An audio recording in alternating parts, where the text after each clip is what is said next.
अस्सलाम वालेकुम रहमतुल्लाहि व बरकातहू। मेरा नाम है सैयद हारून अरशद और आप देख रहे हैं न्यूज़ विद हारून को।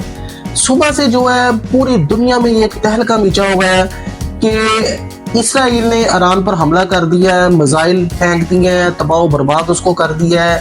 लेकिन इसके पीछे क्या हकाइक हैं वो मैं आपको स्टेप बाय स्टेप अभी बताता हूँ। ईरान पर जो है मिसाइल स्ट्राइक किए गए हैं, ईरान पर हमला कर दिया गया है। अच्छा, ये आप देखें कि बीबीसी न्यूज का एक आर्टिकल है, उसमें साफ कहा गया है कि इसराइल जो मिसाइल है वो ईरान पर हिट किए गए हैं और वहां पर ब्लास्ट हुए हैं। लेकिन उसके बाद एक से एक चैनल्स, एक से एक न्यूज आनी ये शुरू हो गई कि ये हुआ है या नहीं, ये मैं अभी आपको बताता हूँ। लेकिन इसराइल मिसाइल जो है वो कहाँ पर हिट किए गए, जो न्यूक्लियर जो इनका सिस्टम है ईरान का, उसके आसपास उनको ब्लास्ट किया गया। लेकिन उसके फौरन बाद ही, कुछ देर के बाद ही ऐसी खबरें आना शुरू हो गई कि हर चैनल, हर जो है वो यहाँ पर शो करने लग गया कि ये मिसाइल अटैक नहीं था। पहली खबर आती है बीबीसी की तरफ से कि जो अटैक हुआ है मिसाइल से, और उसके कुछ ही मिनट्स के बाद दोबारा खबर वो देते हैं कि ये मिसाइल अटैक नहीं है। पहली तो बात यहाँ पर ख़त्म होती है कि ये जो इसराइल ने अटैक किया है ये कोई मिसाइल अटैक नहीं था ईरान पर। यह बात तो क्लियर हो गई है कि कोई भी इसराइल मिसाइल जो है वो ईरान पर लॉन्च नहीं किया गया। देखें ये जैसे स्क्रीनशॉट आप देख रहे हैं कि ईरान की सरकार जो है वो ये क्लियर कह रही है कि मिसाइल अटैक कोई नहीं हुआ है ईरान पर, और कोई ऐसा हमारा जो है एरिया डैमेज भी नहीं हुआ है। ईरान ने अपने जो एयरपोर्ट की कुछ फ्लाइट थी उनको डिले किया था इसी जंग की सूरत हाल को मद्देनजर रखते हुए। लेकिन अब उन्होंने वो भी नॉर्मल तौर पर, मुकम्मल तौर पर दोबारा रनिंग में कर दी है। ईरान का ये कहना है कि उसका बाल बागा भी नहीं हुआ, कुछ भी नहीं हुआ। अच्छा, एक और बात आपको बताता जाऊं कि ईरान जो है इस चीज को भी जो है क्लियर कर रहा है कि कुछ ड्रोन से हमले हुए हैं इसराइल की जानिब से। देखिए, अब एक बात तो क्लियर हो जाती है कि अटैक तो आखिर फिर हुआ है ना ईरान पर। ये तो आप नहीं कह सकते कि ईरान पर इसराइल का अटैक नहीं हुआ है। मिसाइल से चाहे नहीं हुआ है, लेकिन ड्रोन से अटैक जो है इसराइल ने ईरान पर किया है। अच्छा, एक भाई मेरे और बात बताता जाऊं कि पूरी दुनिया जो है इसराइल को भी ये कह रही है और ईरान को भी कह रही है कि बस कुछ ख्याल करें, ये ना हो कि आलमी जंग की तरफ हम चले जाएं। लेकिन जो माहिर है दुनिया के वो ये भी कह रहे हैं कि इसमें भी ये जो इसराइल ने अटैक किया ड्रोन से ये आखिरी चैप्टर साबित हो, क्योंकि ईरान ने हमला पहले कर दिया, अब इसराइल ने भी कर दिया, अब फिर ईरान कर देगा, फिर इसराइल कर देगा। तो ऐसे तो ये जंग जो है आलमी जंग की सूरत अख्तियार कर जाएगी। माहिराना राय यही कहा जा रहा है कि शायद ये आखिरी चैप्टर साबित हो।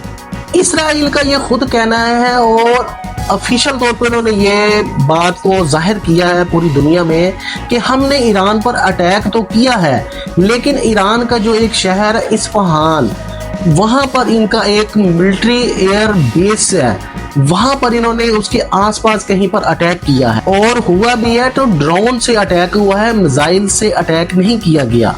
ये तो बात की बात है कि वहां पर अटैक हुआ है और कितने वहां पर ईरान के सोल्जर मारे गए हैं, कितना वहां पर डैमेज हुआ है, कितने नुकसान हुए हैं, ये एक अलग चैप्टर है। लेकिन बात यहाँ पर आती है कि इसराइल ने जो कहा था कि मैंने जो कहा है वो मैंने करके दिखाया है, तो कहीं तक ये भी बात हकीकत आती है और समझ में आती है कि इसराइल ने वो काम किया है। ये जो शहर है ना इस्फहान, ये ईरान के न्यूक्लियर प्रोजेक्ट के लिए एक बहुत ही अहम जगह है। अच्छा, अब ये मैप देखो, यहाँ पर आपको वाज़ेह शो हो रहा होगा कि यहाँ पर जो है ईरान जो है जहाँ से अपना न्यूक्लियर, जहाँ से एटम बम यानी कि उनका बनना है, यहाँ से यूरेनियम का जो है सप्लाई होती है, यहाँ से यूरेनियम की पैदावार होती है। इसलिए यहाँ ये बहुत इम्पोर्टेंट सिटी है उनका। यहाँ पर प्रॉपर इसको मार्क किया जाता है, यहाँ पर इसको एनालाइज किया जाता है, यहाँ पर इसकी छांटी की जाती है, यहाँ पर इसको तैयार किया जाता है, यहाँ पर इसकी खुदाई होती है। यहाँ पर ही मेन जो इनकी न्यूक्लियर ईरान की स्ट्रेटजी यहाँ से ही स्टार्ट होती है।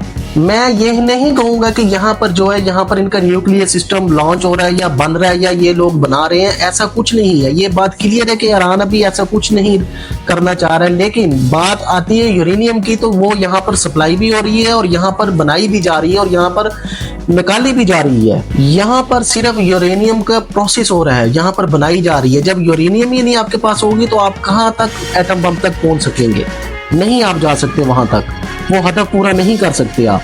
अच्छा मजे की बात, ये कोई ड्रोन जो है ये इसराइल से उड़कर जो है ईरान में नहीं आए हैं, ये ईरान के अंदर से बैठ के जो है उनको टारगेट किया गया ईरान में ही। अब आप पूछेंगे कि ये कैसे हो सकता है, ये कैसे पॉसिबल है? ये कोई नई कहानी और बात नहीं है। इसराइल के एजेंट्स भी जो है यहाँ पर ये वर्किंग कर सकती हैं। पूरी दुनिया में ऐसे जो किया जाता है कि आपके वहाँ पर जो है नुमाइंदगान होते हैं जो ये सारा काम कर सकते हैं, जैसे टारगेट किलिंग कह लें या समझ लें दहशतगर्दी कह लें, ये तमाम चीज़ें उसमें शामिल होती है।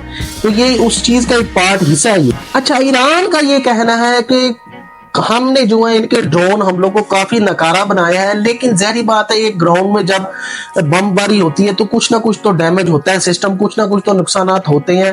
तो ये सारा ईरान की तरफ से कहना आया है सामने। अब क्वेश्चन यहाँ पर ये आता है कि अब ईरान को क्या करना है? अब इस्फहान के करीब जो सारा हुआ है ड्रामा वो तो हो गया जो होना था। अब इसराइल को मजीद वो कैसे रोकेगा और ईरान की अब मजीद स्ट्रेटेजी क्या होगी वो भी इसी वीडियो में मैं आपको बताऊंगा। देखिए जी ईरान ने साफ क्लियर कहा था कि हम पर अगर छोटे से छोटा अटैक भी होता है तो हम क्या करेंगे, हम 100, 200, 300 मिसाइल ड्रोन दाग देंगे वहां पर इसराइल में और दोबारा हम हमला करेंगे। ये बात तो क्लियर ईरान ने कह चुकी है। अच्छा जी देखें ये दो फैक्टर हो गया। ईरान अब जो कह रहा है कि जो हमला हुआ है उसमें कुछ भी डैमेज नहीं हुआ, कुछ ऐसा नहीं हुआ, जो आवाज आई है धमाकों की वो हमने जो उनके कुछ नकारा किए हैं ड्रोन हमले और कुछ थोड़ा बहुत डैमेज हुआ है। लेकिन एक तरफ यूएस जो है वो इस बात को वाजह कर रहा है कि जो इसराइल ने जो करना था वो कर आया है, अब बाकी बातें ही बातें रह गई हैं और इसके अलावा और कुछ नहीं है। जो होना था इसराइल ने करना था वो कर दिया है। अब बात यहाँ पर दोबारा जन्म लेती है कि क्या ईरान और इसराइल इस इशू को ख़त्म करके इस चैप्टर को यहाँ क्लोज करते हैं या मजीद सूरत हाल जंग की तरफ जाती है, या अभी फिर मजीद बदले लिए जाएंगे? एक से एक अटैक ये करें, एक से एक अटैक इसराइल करे, ईरान करे, तो ऐसे हालात मजीद कशीदा हो जाएंगे। देखिए जी 102 दिन जो अगले आने वाले हैं वो बहुत अहम होंगे। अब देखते हैं कि इसराइल आगे माजी में भी ये कर चुका है कि ईरान के आसपास जो इनके न्यूक्लियर मंसूबे बन रहे हैं उसके आसपास पटाखे शटाखे चलाता रहे। तो अब इस बात को देखा जाएगा कि अगले मजीद 2 से 3 दिन के हालात किस तरफ जाते हैं, किस तरफ कशीदा होते हैं। तो जो लोग चैनल पे नए हैं काइंडली वो सब्सक्राइब करें ऐसी लेटेस्ट अपडेट्स के लिए। तो मैं आपके लिए ऐसी अच्छी अच्छी वीडियोज इन्फॉर्मेटिव लाता रहूंगा। शुक्रिया, जज़ाकल्लाह, अल्लाह हाफिज।